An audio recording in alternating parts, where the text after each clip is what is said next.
The reason why I went to camp is I just wanted to hang out with the Pine Lake people. I usually don't get to do that very much. And I didn't have much to do during spring break, so I just thought it was a good idea. Plus, I like the mountains. So it's just like a good bundle together. Well, I didn't really want to go to camp.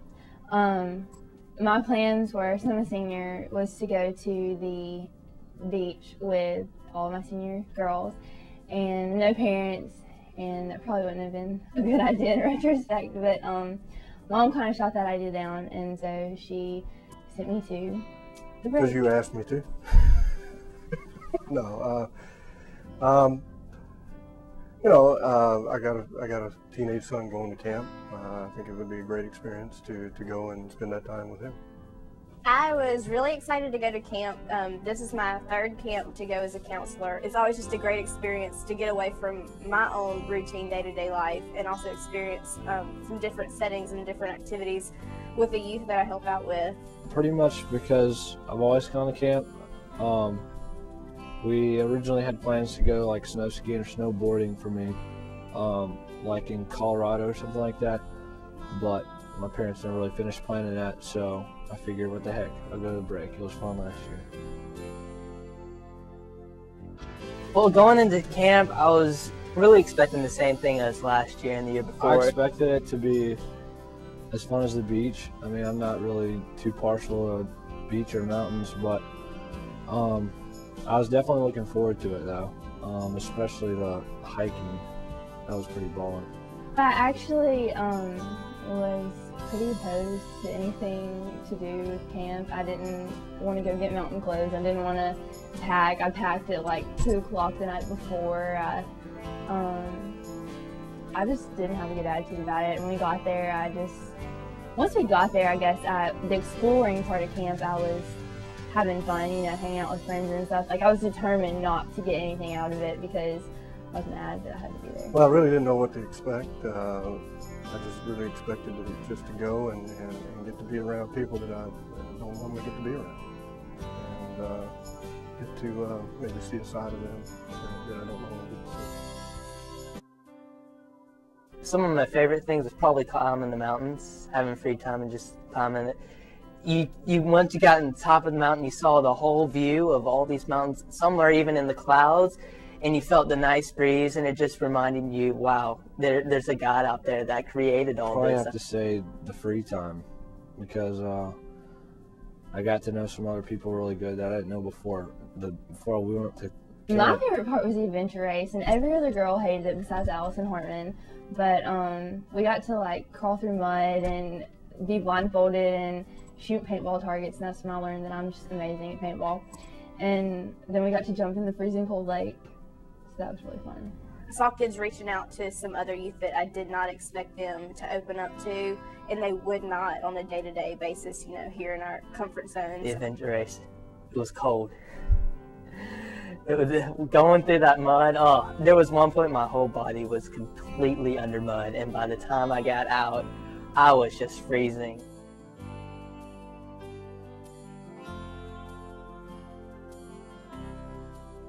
Right now, I just find the way I worship is just the same old thing over and over again. It's hard. It's like you watch an episode the first time, it's amazing, but after like the 20th time you watch it, you're completely bored with it. It's kind of the same way with me with worship right now, so I got to find a new way to worship God and a new way to find His glory. I got out in the woods, and it was just like I didn't have anything else to say to God about how much I hated Him. It was just kind of like I had run out of words to. The emotion wasn't there anymore. It wasn't that I ran out of words, it was just that I couldn't say it because it wasn't true. And I knew that something had changed just then, but I didn't want to like admit it. He told me that I'm going to have to find a new way to worship Him and to get to know Him differently and new. Like God was screaming at me for me to just do something. I mean, it didn't have to be anything big, just nothing visible, just for me to make a movement. Oh man, like the last day when like right before we were leaving, the whole like the demonstration of like the drama that he talked about, that Jason was talking about, like the last scene where the guy that's playing the devil, picks up the rope that was signifying the line. And before he walks off stage, he says, "Don't forget who owns the line." I was like, dang. That's right. I just kind of started asking God, like, why he did what he did and why he let all the things happen to me that happened. And I started going through, like, all the stuff that had happened since, you know, the wreck. In the past, I've kind of been one to stand on the line, so to speak. So it really kind of was like a slap in the face, like, you know, God telling me to wake up, because, I mean, God doesn't put the line there. I mean, technically he did, like, set the lines down, but, you know, like, the devil owns it, and I've always been kind of one to straddle it.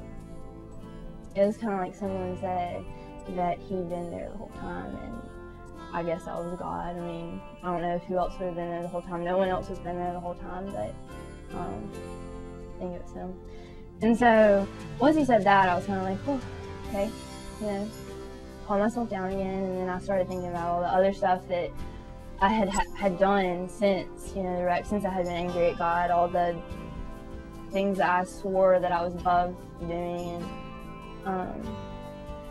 And honestly, like, to be perfectly honest, I shouldn't even really be here today because of some of the stuff that, just stupid stuff that I did. And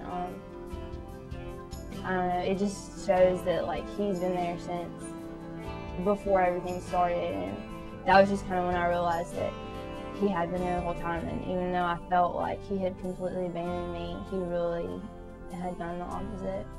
And so that was kind of when I realized, I decided to stop hating him.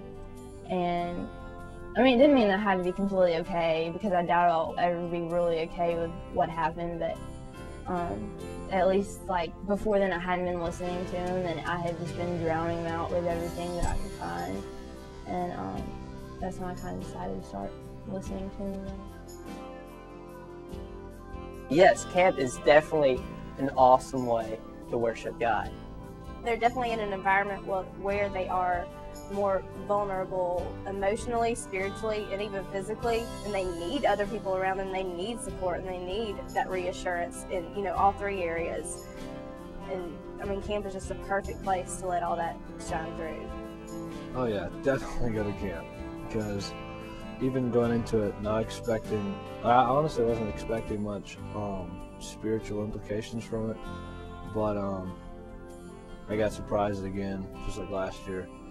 I would definitely recommend going to camp. Whether you intend to get something spiritual out of it or not, you're eventually going to, because that's just how God works. I mean, he can break down the walls, whether you like it or not.